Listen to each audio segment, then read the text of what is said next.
تہجد کی نماز پڑھنا چاہتے ہیں، آپ نے فرمایا افضل الصلاۃ الی اللہ صلاۃ داؤد، بہترین نماز حضرت داؤد علیہ السلام کی نماز ہے۔ میں نے پچھلے جمعے بھی یہ حدیث عرض کی تھی، آپ اس کو ایگزیکٹلی سمجھیے۔ آپ نے فرمایا کان ینام نصف اللیل، حضرت داؤد علیہ السلام رات کو آدھی رات سوتے تھے۔ آدھی رات کیا کرتے تھے؟ سوتے تھے۔ کہ جن کا میتھ اچھا ہے نا وہ ایل سی ایم لے کر ذو اضافہ کل لے کر اس کی کیلکولیشن اچھی نکال لیں گے۔ آپ سمجھ لیجئے، مثال کے طور پر آپ کی 6 گھنٹے کی رات ہے۔ حدیث میں آتا ہے افضل الصلاۃ الی اللہ صلاۃ داؤد، حضرت داؤد کی نماز سب سے افضل نماز تھی۔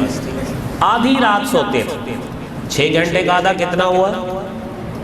3 گھنٹے ہو گیا، 3 گھنٹے ہی ہوتا ہے۔ پھر فرمایا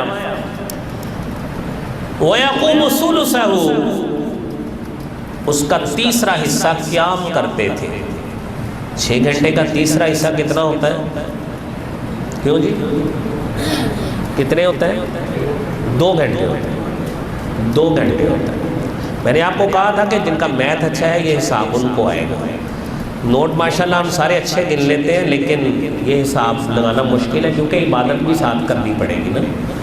تو پھر فرمایا وَيَنَامُ سُدُسَهُ، چھٹا حصہ سو جاتے تھے۔ 6 گھنٹے کا چھٹا حصہ کتنا ہوتا ہے؟ 1 گھنٹہ۔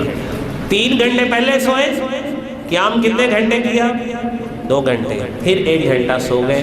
آپ نے فرمایا یہ افضل ترین نماز ہے تہجد کی جو حضرت داؤد علیہ السلام پڑھا کرتے تھے۔